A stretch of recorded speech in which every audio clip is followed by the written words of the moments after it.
The snow had turned to crust, that stubborn shell that formed when winter pretended to leave, but always came back with a snarl. Pines stood like solemn judges, their branches heavy with half-frozen breath, and the earth below lay quiet except for the low crunch of old paws treading across a ridge. Boone, the hound, was old as rusted iron and just as faithful. His nose dragged along the wind, not hunting for rabbit or grouse this time, but following something colder, older. There was sorrow in the air, a thread pulled thin by pain and distance. He whined once, throat low, and the sound sliced through the silence like a blade against birch bark. Down below the ridge, a girl lay dying. Ewan Dorsey didn't know that yet. He was behind the rise, checking traps, his breath pluming in slow rhythm with his movements. Everything he did was deliberate. He had the stillness of someone who'd been alone too long, someone who'd learned the land's quiet and mirrored it in his bones. His rifle rested easy on his shoulder. His boots knew the shape of the land without looking. He didn't need to hurry. He didn't expect change. Boone's second cry came sharper, more urgent, and Ewan paused mid-step. The hound rarely called like that, only when something was wrong. Not dangerous, just wrong. He crested the ridge and saw Boone pacing circles, tail low, nose dipping again and again into the shadowed hollow below. Ewan squinted against the light slanting through bare trees, the sun more suggestion than heat this late in the season. He descended slowly, his coat brushing against dry branches, and then he saw her. She looked more spirit than flesh. Skin too pale for someone of her blood, lips blue at the edges, hair tangled with burrs and dried sap. A torn blanket clung to her side, stained with something darker than mud. Her hands were raw, fingers curled like a baby's, though her face was that of a woman, not young, not old, but worn. Ewan stood still for a moment longer than most men would. Not from cruelty, just from the weight of knowing what it meant to intervene. A dying girl wasn't just a body. She was a question, a responsibility, a truth that someone, somewhere, would come looking for. He crouched beside her, laid two fingers gently against her throat. A pulse, faint and stuttering.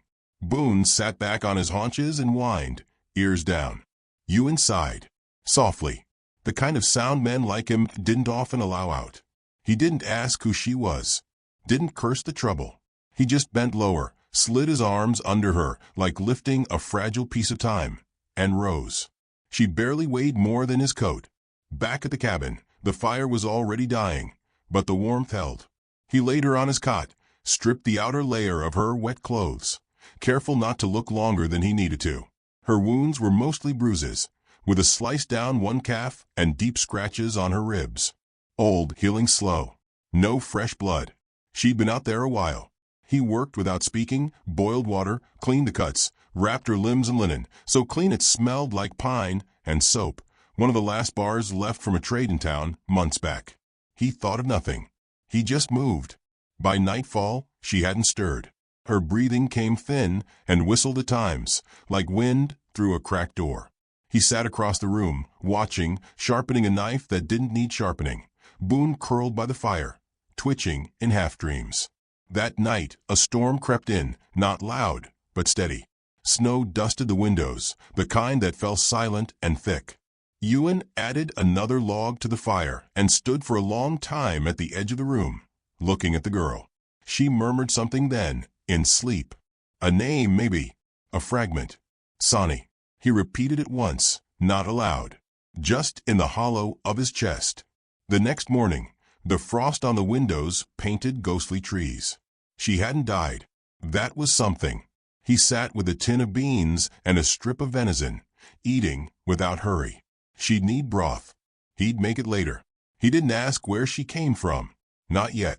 He knew what she was, though. Navajo. Dying, by the lines of her face and the prayer beads tangled in her hair. But she wore no tribe's colors. Her blanket bore no symbols. That meant she had no one, or she was hiding from someone. Maybe both. Boone rose to stretch and padded to her side, laying his head near her elbow like he'd known her his whole life. Ewan raised an eyebrow. The old dog didn't take to strangers, especially not ones that smelled like blood and ash. "You're full of mystery, girl," he murmured. Her eyes opened at dusk, just briefly. Brown as river silt, flecked with gold, rimmed red from fever or crying. It was hard to tell which. She didn't speak, just looked at him, blinked once, and then drifted back under. Ewan didn't say a word. He nodded, as if she'd asked something and he'd said yes. He dreamed of her that night. Not romantically, not yet. Just fragments. Her hands trailing across prairie grass, a hawk overhead. Her face looking skyward and whispering a song he couldn't understand. He woke before dawn, unsettled. 2 days passed. She drank broth when he lifted the tin to her lips. Slept mostly. Watched him without blinking when she was awake. Still said nothing. On the 3rd day, she sat up. Just a little. Enough to see her surroundings. She didn't panic. Just took it all in. The iron stove, the wooden shelves, the cot, the dog. Then her eyes met his. He tipped his hat, though he hadn't worn it in days. "You're safe," he said, voice low and rough like Riverstone. "That's all you need to know." She didn't nod, but her shoulders eased. By the week's end, she was walking slowly, with Boone at her side like a sentinel. She still hadn't spoken. Ewan didn't press. He liked the quiet, anyway. Silence between two people could mean peace, if it was the right kind. One morning, he found her outside before dawn, staring at the horizon. She looked like a shadow carved into the frost, hair loose and wild. He brought her a coat. She took it without a word, wrapped it tight, and sat beside him on the porch. Boone dozed between them. The fire inside smoked gently. She still hadn't told him her full name. He hadn't asked. But there was something forming, not trust, not yet, but recognition. Two souls who'd been wounded by the same world, now sharing its silence. And maybe, just maybe, beginning to breathe together in the hush that followed storm. It was enough. For now. And Ewan, though he didn't know it yet, had already chosen her.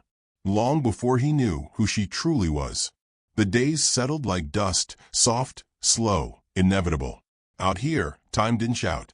It breathed, stretching itself across the land in long exhalations of wind through pine needles and smoke curling from a stovepipe. The girl did not speak, but neither did she flinch anymore. She moved like someone used to disappearing.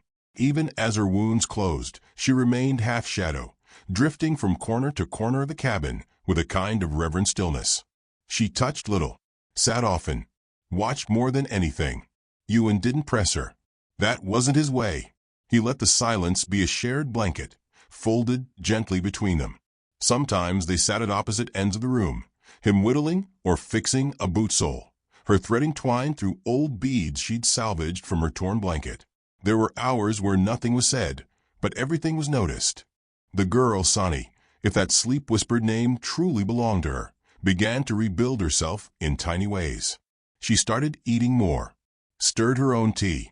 Once, she caught a mouse that had slipped through a floorboard and released it gently outside, her hands precise, tender. She mended one of Ewan's shirts without being asked, sewed the torn cuff like she'd done it 100 times before, left it folded by his basin without a word. That night, he washed his hands slower than usual, fingers brushing the stitching again and again. Boone had taken to trailing her around the cabin like an old soldier rediscovering purpose. He laid at her feet when she sat near the fire, nudged her hand when she forgot to eat. Once, when a rabbit startled from the brush out back, Boone lunged, and Sonny whistled, low and soft. He froze mid-chase and trotted back to her like a tamed flame. She had a gift, Ewan realized, for quiet control. But control wasn't the same as peace. He'd seen her wake in the dark, sweat purling on her brow, hands clutched around nothing. Her breath would come fast, lips moving in a language he only halfway recognized. Navajo likely. He never asked what haunted her. He just stoked the fire, made her tea, and left the door cracked to let the cold night air steady her nerves. It was mid-March when she finally spoke. The morning had come pale and wet, fog clinging low.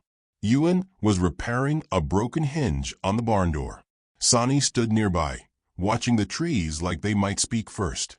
Her arms were wrapped around herself, but her face was calm. "You aren't afraid of me," she said. Her voice was rough from disuse, deep, softer than he'd expected, like a song buried in gravel. Ewan didn't look at her right away. He tapped the hinge into place, wiped his hands on his trousers, then turned. "No," he said simply. "I'm not." She tilted her head. "You should be." "Why?" "I've killed," she said. No tremble in it, just truth. "I've run. I've lied. I've watched people burn." He studied her a moment, then shrugged slightly. "So have I." She didn't respond to that, just stared past him toward the horizon, where the sky bruised faintly with the promise of spring. Later that day, she handed him a small object, his old belt buckle, polished to a soft shine. One of the pins had snapped weeks ago. He'd meant to fix it. She already had. "I don't remember what it feels like to belong anywhere," she said, almost too low to hear. "You don't have to," he replied. After that, words came more easily. Not often, not much, but they arrived like soft rains. In the evening, she'd murmur about the plants she knew, what roots soothed fever, what bark could draw poison. She sketched symbols into the dirt and told stories he couldn't fully understand, but felt the shape of anyway. She didn't tell him her whole story yet, but she gave him pieces, worn fragments. She'd been taken, she said, from her people. Months ago, maybe more. A rogue group of traders, men who bartered in whiskey, guns, and human currency, had caught her during a border skirmish. She'd been tied, hidden, sold. Twice. Escaped once, recaptured again. The second escape came when she pushed a knife into a sleeping man's throat and ran 3 days through the snow with nothing but a blanket and bruises. Ewan didn't ask for more. What mattered was that she'd survived, and that she now sat across from him, mending his shirts, feeding his hound, drinking tea like someone learning to live again. Still, he felt something stir inside him, an unease that didn't come from her, but from something older. A memory. It came one night, when she said her full name aloud. Ashkiai Saniezi. He froze. Just briefly. But she saw it. "That name means something to you?" she asked. He gave her a long look, one she couldn't read. "Maybe," he said, then added nothing. But the name echoed in his mind like an old drumbeat. Yazzie the Hawk. A war name. A whisper in every military outpost and settler fort west of the Pecos. A Navajo leader with a sharp mind and sharper arrows. The army had tried to silence him for years, Ewan included. He hadn't known the man had a daughter. She didn't notice the shift in him, or if she did, she didn't say. She sat by the fire that night and rubbed balm into Boone's paws, humming something in the old tongue. Her eyes were softer now, still watchful but not wary. He watched her through the amber light. Something had changed in him too. He no longer thought of her as the girl. No longer saw her as wounded or lost. He saw her as fire banked beneath ash. A storm that had learned how to whisper. He found himself waking earlier, cooking food she liked, brushing the cabin floor before she noticed the dirt. He told himself it was kindness. That was all. But he also stopped drinking, shaved more often, cleaned the rifle he hadn't used in weeks, not to hunt, but because it gave his hands something to do when her presence stirred things he hadn't named in years. There was a stillness between them, yes, but not emptiness. It was a waiting, a long, quiet seeing. Then came the night she sang.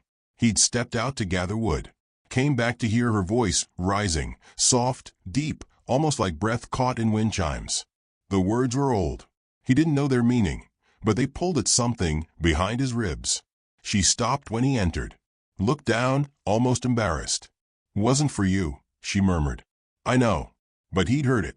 The sound of a home he'd never had, speaking through her voice. That night, sleep didn't come easy. He stared at the beams above the bed, Boone snoring gently by the fire, and wondered how many wrongs a man could carry before they changed him so much he couldn't be good again. In the stillness, he heard her breathing slow, steady, peaceful. And for the first time since the war, Ewan whispered a prayer, not to be forgiven, but to be made useful. By morning, the fog had rolled in again, soft as cotton. Sani was already outside, gathering early buds from a willow branch, her face upturned to the mist. She didn't look back when he stepped out to join her, but when he stood beside her, She shifted, just enough so their arms brushed. Not an accident. And not a word was spoken. But something unspoken bloomed there. A beginning neither of them understood yet, but both finally could feel. Spring came not with blossoms, but with a soft parting of snow. It melted first on the southern rocks, then crept up through the roots of pines, until the land smelled faintly of damp moss and rebirth. The world was waking, cautious but willing, and so were they. Sani moved with steadier steps now. Her color had returned, her limbs stronger, her spirit not whole, but no longer bleeding. She worked quietly beside Ewan, weaving new fence twine from stripped cedar bark, mending an old saddle with sinew and bone needle. She did not ask for his guidance, but accepted it when offered. Their hands brushed often, over a tin cup, a folded blanket, a fire-lit moment too quiet to name. Each time, neither pulled away. She began teaching him small things. How to find sweet water in birch bark.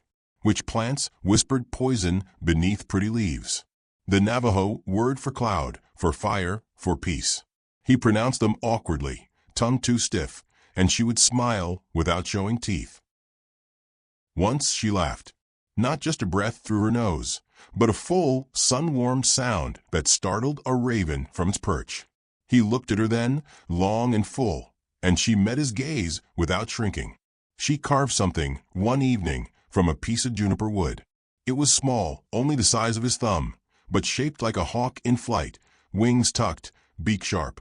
She left it by his tin plate, without a word. He carried it in his pocket from that day forward. In return, he gave her an old compass, tarnished and cracked, but still true. Only ever points north, he'd said. But sometimes that's enough. She wore it on a leather cord around her neck, close to her skin. The warmth between them was not sudden. It was slow like thaw, a shared quiet, a kind of safety that neither had dared hope for in years. But one cannot live on silence alone. One evening, as the firelight danced across the cabin walls, she told him her mother's name. Not Alani, a healer and singer of storms. She said it like a story pulled from ash, soft but unflinching. She died when I was 10, Sani said. Cholera. Took half the camp. I still remember how she braided my hair that last morning. Her hands were warm. They always smelled like crushed sage. Ewan said nothing. He only handed her a tin of tea, the good kind, saved for rare nights. Later he spoke, voice low. My brother died in a raid. Apache line. Thought he was a hero. I buried him in soil too dry to hold grief. Sani looked up. You were a soldier? No.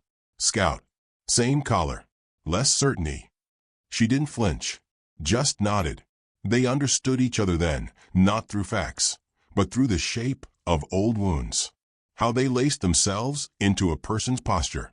How they waited under every breath. She told him more, slowly.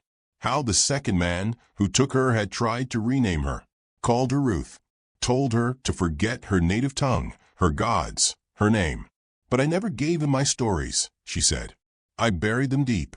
He could not touch what I carried. Her voice didn't break, not once, but her fingers trembled as she stirred the fire. Ewan reached out not with haste, but with the certainty of someone who'd waited long enough. He placed his hand over hers, gently, without pressing. Her breath caught, then settled. They left their hands there. From then on, she spoke to Boone in Navajo. The old hound wagged his tail like he understood every word. Maybe he did. She sang more, too. Not full songs, just threads. Melodies like wind curling through canyon walls. She would hum while cooking or cleaning or staring into the trees. Ewan never asked what the words meant.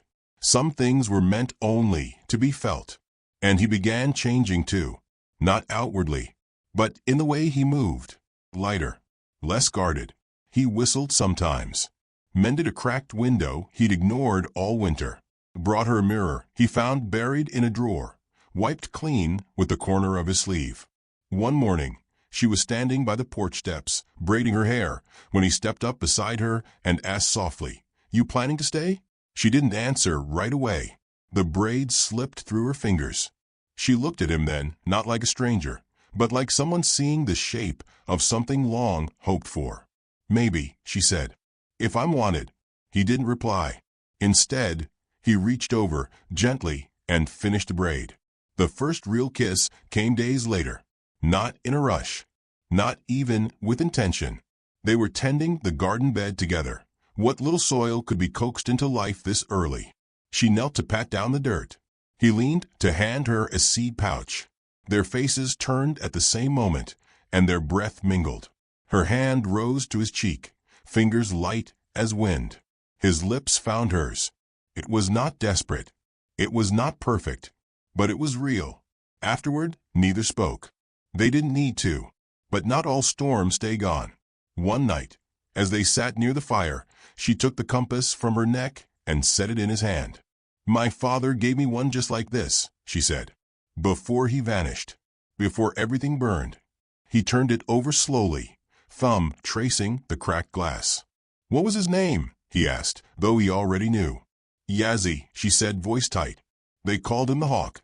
The world stilled. Ewan's heart beat once. Then again. He knew that name. Knew it better than he wanted to. The Hawk. Enemy of settlers. Symbol of resistance. A man Ewan had once scouted. Hunted. He didn't speak. Didn't breathe. Sonny saw the shift in his eyes. The tension pulled taut beneath his calm. "You've heard of him," she said, though it wasn't a question. He nodded, but did not speak the truth. Not yet. She stared at him a moment longer, then rose without a word and slipped outside. The door closed behind her with the soft finality of snow falling on a grave. Ewan sat there, holding the compass, watching the fire flicker like something cornered. The past had returned, and it wore her name.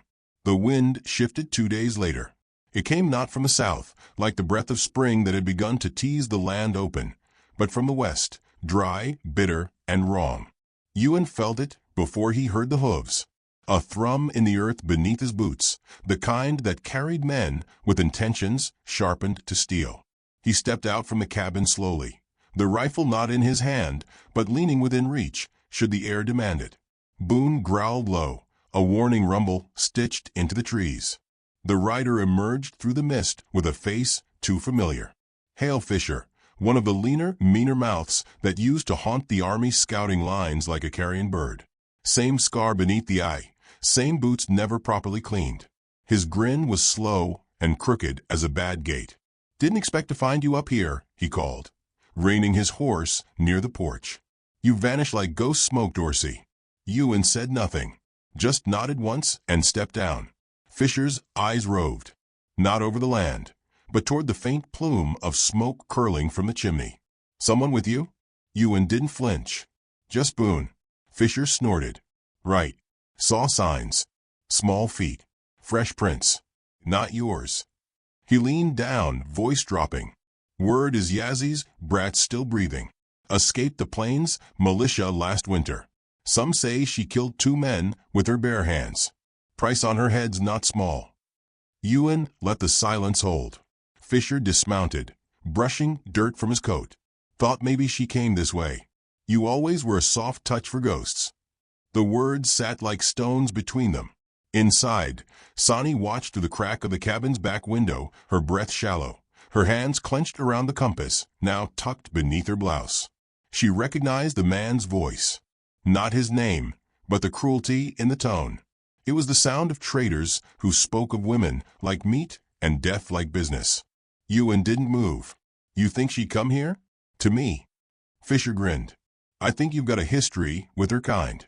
Scout or not, you knew the Hawk. Maybe you'd feel something about his daughter walking free." The wind picked up again, tossing pine needles like loose prayers. Ewan crossed his arms slowly. "You done asking ghost questions?" "Almost." Fisher stepped closer, smile fading. "But if you see her, tell her the men who want her dead are getting closer, and kinder faces won't come next time." Ewan's face stayed stone, but his jaw ticked once, sharply. Fisher mounted again. "Storm's coming, Dorsey. Can't keep hiding in these woods forever." As the horse clattered off, Sonny stepped away from the window. Her body shook, not with fear, but something colder. Something that tasted like betrayal. That night she didn't speak. She sat by the fire, back rigid, hands busy braiding rope from old cloth. Ewan watched her, a weight pressing against his ribs. He wanted to reach for her, to explain something even he hadn't yet named. But the words tangled in his throat. The lie sat between them, now, growing roots. She slept near the hearth, her back to him. By morning, she was gone. She hadn't taken food or boots, just the old knife, the one she'd sharpened 2 days ago in silence. Boone barked once toward the west trail. Ewan didn't ask why. He already knew. He followed. She was easy to track, though she tried to make the path crooked. Her steps were careful but not practiced. He found her crouched by the river bend, hair loose, shoulders drawn high. "You lied," she said before he could speak. He stopped several paces away. "I didn't tell the whole of it." Her laugh was bitter and brief. "You knew my father. You hunted him. I scouted. Once. I never fired. I never found him. You tried." She turned slowly. Her eyes were not red, not weeping, just tired. "You were part of the men who burned our winter camp. My cousin was taken that night." Ewan's throat felt raw. "I didn't light those fires." "But you led them there." He had no answer for that. Only the sound of wind and water. Guilt lived in him already, etched into the lines of his face. But this was different. This was a wound that belonged to her, and one he could never close.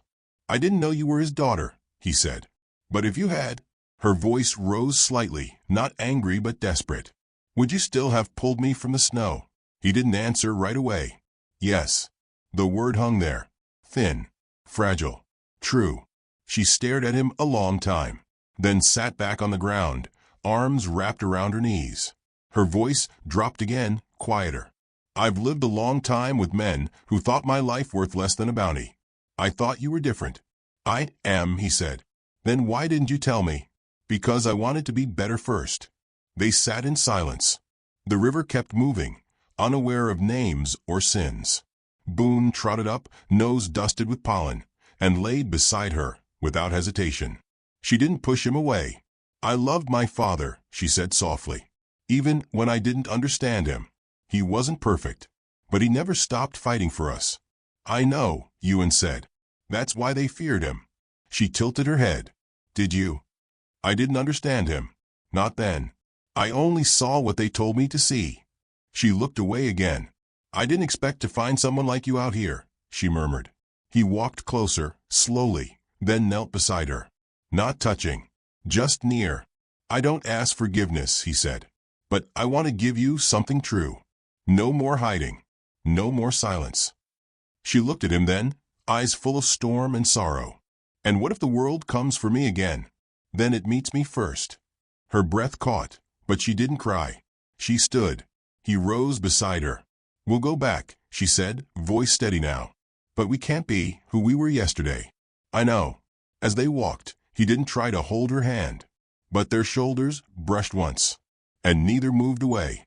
Back at the cabin, the wind had changed again. A storm was coming, but they had decided not to face it apart. The men came at dawn. No fanfare, no banners, just the slow drum of hooves over thawing earth and the creak of leather saddles. 6 riders in all, shadowed by mist, their shapes growing clearer as they crossed the pines like wolves who'd learned how to speak. Ewan was already standing on the porch, rifle cradled but lowered, Boone growling low at his heels. The hound's hackles were raised, his body tense but still. Beside Ewan, the cabin door stood open, and within it, Sani stood barefoot, her braid down, her face unreadable in the low light. The man at the front wore no badge, but he didn't need one. He carried authority like a whip, coiled and ready. His voice was casual when it came. "She's here, Dorsey. We know it. Give her up, and we walk away." Ewan didn't speak, just stared, calm as still water. The man shifted in his saddle. "She's got blood on her hands. She's a traitor's daughter. We've got writs, orders, gold for her head, dead or alive." Sani stepped forward then, past the doorway, onto the porch beside Ewan. "I'm not hiding," she said. Her voice was strong, but it didn't rise. It carried like prayer smoke, steady and ancient. The riders looked at her, and something in their formation wavered. They hadn't expected defiance. especially not spoken so plainly, especially not from someone they were told to think of as prey. Ewan stepped forward, placing himself between them and her. "You'll need to go through me first," he said. The man at the front laughed. "That's how you want this to end? You and your mutt, bleeding in the dirt for some squaw's daughter." Boone snarled then, the sound deep, terrible, and pure. Sani moved slowly, stepped down into the grass. Her bare feet made no sound. "My name is Ashki Sani, she said. "My mother taught me healing. My father taught me courage. I don't belong to your stories." The men shifted again, one tightening his grip on a rifle, another glancing toward the trees. Then the storm broke. The man at the front raised his hand, just a twitch, and Ewan saw it all before it happened. The way violence waits in men like that, just beneath the skin. He moved faster than he had in years, stepping forward as the first shot rang out. Pain ripped through his side like a firebrand. He fell to one knee, but didn't drop the rifle. Boone lunged with a fury no bullet could match, tearing through the legs of the nearest horse, sending the beast into a wild panic. One rider fell hard, rifle skidding out of reach. Sani moved, swift as riverlight. She was at Ewan's side in a heartbeat, dragging him back, one hand pressed hard to his wound. Blood seeped through his shirt, warm and unwelcome. The riders hesitated. The plan had cracked. The girl had not run. The man had not begged. And the hound had become something holy. Ewan gritted his teeth. "Don't let them take you." Sani looked at him, her face taut with sorrow and fury. "No one's taking anyone." She stood tall, blood on her hands now, but not from fear. The leader raised his rifle again, face twisted with rage. Then something happened. A hawk screamed overhead. Not a metaphor, not memory. An actual hawk. It circled once above the trees, its cry splitting the air like prophecy. And in that moment, something broke. The youngest rider, barely more than a boy, lowered his gun. His horse shifted. Another followed suit. "We came for a prize," the younger man said, voice shaking. "Not to kill the unarmed." "She's not unarmed," the leader hissed. "But she hasn't drawn," the boy said. "She stood her ground." "That means something." The others hesitated. The spell of certainty had cracked. Ewan, still kneeling, pale now, lifted his gaze to Sani. She had not moved. The morning sun touched her hair, turning it to bronze. The leader swore, spat, and wheeled his horse. "She ain't worth dying for," he muttered. "Not today." And then they were gone, dust rising behind them like a vanishing curse. Sani dropped to her knees beside Ewan. Her hands trembled now, frantic on his side. Blood soaked her palms, warm and real. "Stay with me," she whispered. He managed a breath. Wasn't planning on going far. She laughed, wet and choked, and leaned her forehead to his. "You're a damn fool." He winced. "You stayed. So, who's the bigger one?" They didn't speak for a while. Just breathed. Together. Boone limped back, muzzle stained, and lay beside them, whining softly. His body pressed against Ewan's, protective even in pain. By dusk, Sani had stitched the wound with thread boiled and clean, her fingers steady despite the blood. She used willow bark for pain and her songs to soothe. Ewan drifted in and out of sleep. Fever tugged at his edges. But every time he opened his eyes, she was there, singing, watching, staying. Spring bloomed fully 2 days later. The river rose. The trees budded green. Ewan sat on the porch again, wrapped in a quilt, Boone at his feet. Sani stood beside him, her hand in his. They said nothing, just looked out over the land that had almost cost them both everything. He turned to her. "You never asked me why I stayed." She smiled faintly. "I already know." He nodded. "I stayed," he said, "because when I looked at you, I saw the kind of person I used to want to be. And I figured if I stayed long enough, maybe I'd remember how." Her hand tightened in his. "You're more than you were," she whispered. "And you're still becoming." The hawk passed overhead again, a slow glide across the sky. And down below, at the edge of the pines, the cabin stood. Not just a shelter anymore, but a beginning. Not every man is born to save. Some are born to stay. and to be seen, and to finally love.